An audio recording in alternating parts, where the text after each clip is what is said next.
Syukur alhamdulillah, terima kasih pada Allah SWT yang mana saya itu punya impian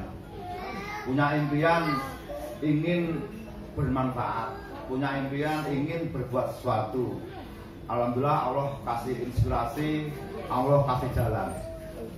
Impian apa? Dan nanti saya sedikit bercerita. Yang kedua, terima kasih pada ibu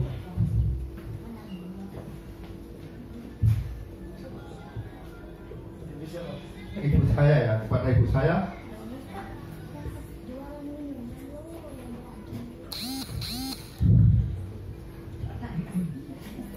sama bapak saya ya. Beliau itu inspirasi utama. Setiap kali saya jatuh pun ibu saya yang mengatakan, kamu bisa, kamu kuat, kamu anak laki-laki, la haula wala quwata illa billah, Allah Maha Kuasa, ayo bangunan. Itu yang membuat saya kuat sampai sekarang ini. Jadi saya sering gagal dalam membangun usaha. Tapi alhamdulillah atas ridho orang tua saya itu saya menjadi kuat. Nggak ada yang bisa menghalanginya, kata ibu saya. Karena kamu punya Allah, ayo kamu berdoa, ayo kamu berusaha. Ini bagi saya luar biasa. Ia seperti bangunan yang kokoh, setiap jatuh pun harus berdiri lagi kuat, tidak boleh terombang-ambing oleh apapun. Saya juga terima kasih sama orang tua saya almarhum yang sudah meninggal lama. Tapi sejak kecil diajarkan untuk optimis, untuk yakin terhadap kehidupan. Setiap saya minta waktu kecil itu bapak saya itu pasti mengatakan iya. Saya belum pernah ditolak permintaannya, tapi ada insya Allah gitu. Jadi dalam keadaan saya tahu orang tua saya dalam segi ekonomi berat, ketika diminta anak-anaknya pun akan mengatakan iya, besok kita cari dulu, insya Allah Allah kasih.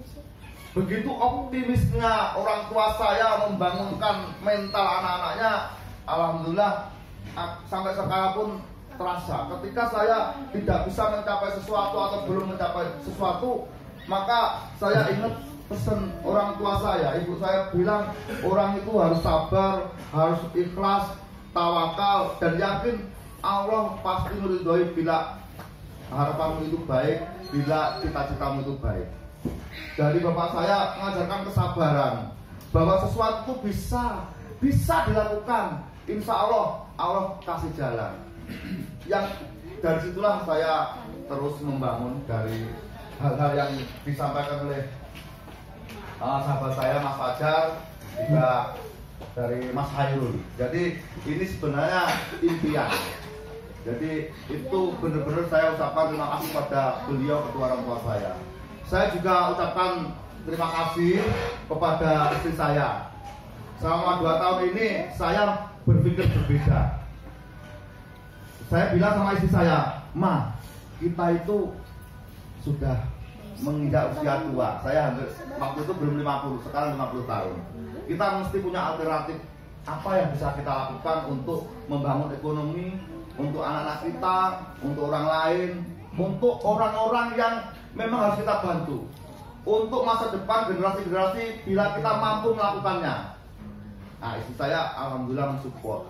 Sejak awal anak-anak saya walaupun masih sekolah sudah kasih tahu bahwa ayah akan membangun sesuatu, minta doa, minta doa. Setiap saya ketemu tak sampaikan. Saya ingin vibrasi keluarga ini menyatu pada satu tujuan besar. Anak saya, istri saya harus paham. Ini harus satu channel, ini harus sepaham. Bila tidak sepaham, sulit. Alhamdulillah istri saya hari ini hadir juga mensupport saya. Jatuh bangun, Ma, apa yang bisa dijual dulu. Nah begitu. Nah, jadi memang habis-habisan, tapi saya bersyukur. Jadi ini pentingnya sebuah keluarga ya saya kira begitu. Kalau satunya ke timur ke barat kayaknya nggak ketemu gitu. Alhamdulillah. Ya tapi pasti ada gitu. Wah itu wajar. Semangati ya. Makasih sama istri saya yang tercinta, anak-anak saya yang hari ini nggak hadir karena sekolah di Jogja. Selanjutnya terima kasih sama saudara saya, adik-adik saya, kakak saya hari ini hadir. Terima kasih. Mereka support luar biasa. Mereka terus mendorong saya juga. Sering saya datang ke adik saya bilang, ini kakakku, kau adalah kakak terbaik saya. Kamu mampu melakukannya. Support terus. Dan saya jatuh pun bangun lagi. Orang-orang yang saya cintai semua di belakang saya. Terima kasih juga teman-teman saya dari Persatuan Digital Indonesia yang menginspirasi saya, diajak keliling Indonesia. Presiden Persatuan Digital Mas Yana, terima kasih hadir.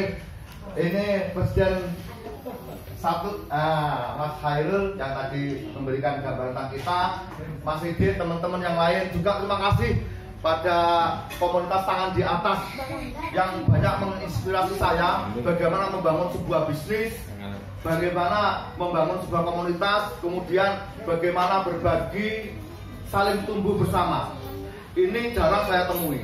Jadi kalau ibu-ibu ini mungkin Pak Ustadz Madi mungkin boleh bergabung ke tangan di atas ya Bu, biar dapat banyak insight, inspirasi bagaimana bisa tumbuh kuat bersama, berkolaborasi, berjamaah. Nah, itu inti dari ajaran Islam sebenarnya. Kalau saya mengutip, tangan di atas lebih baik dari tangan di bawah. Mengutip visinya seperti itu. Jadi ini saya ucapkan ya dari Persatuan Digital dan tangan di atas yang mensupport lewat keilmuan-keilmuan dan berbaginya. Yang selanjutnya saya juga mengucapkan terima kasih. Ini yang lain juga nggak boleh milih. Pada Mas Fajar ya, selama 2 tahun saya diajarkan, didampingi terus. Ini sejujurnya ya, saya itu bukan ahli bisnis. Saya kerja di lembaga di proyek ya, kontraktor. Jadi eksekutor di lapangan, di general kontraktor. Tapi saya dibangunkan bagaimana membangun visi. Sering saya diskusi. Dalam satu hari, hampir 2 tahun ini bisa dalam rata-rata, kalau kita ambil rata-rata, mungkin dalam satu hari bisa ketemu 3 jam 4 jam hanya untuk diskusi bersilaturahmi. Ini orangnya, Mas Fajar. Dia mentor saya terus terang. Carilah guru sebanyak-banyaknya, tapi kalau mentor cuma 1 aja. Terima kasih Mas Fajar. Ini banyak memberikan inspirasi cara bisnis yang benar untuk membangun suatu usaha dari beliau. Dia pakarnya. Mungkin ibu-ibu kalau mau membangun usaha bolehlah bertanya sama teman-teman, Mas Fajar, Mas Hairul, Pak Ustadz Alim, Mas Yana dan teman-teman yang lain, Mas Didin. Nah, terima kasih. Selanjutnya boleh ya, masih ada waktu ya, sedikit aja. Ada mengapa impian harus dibangun. Jadi saya diajarkan sama Mas Fajar, setidaknya orang itu harus punya impian. Harus punya impian yang ditulis dalam bentuk visi. Kemudian visi itu harus ada alasan. Visi itu harus mempunyai alasan kuat mengapa Anda punya visi. Harus ada alasan kuat secara emosional. Harus ada alasan kuat seberapa bermanfaatnya. Harus ada alasan kuat seberapa engkau bisa meraihnya. Kemudian ada 3 hal yang dibutuhkan umat manusia. 1, pendidikan. 2, kesehatan. Dan 3, kuliner. Silakan kamu ambil satu saja.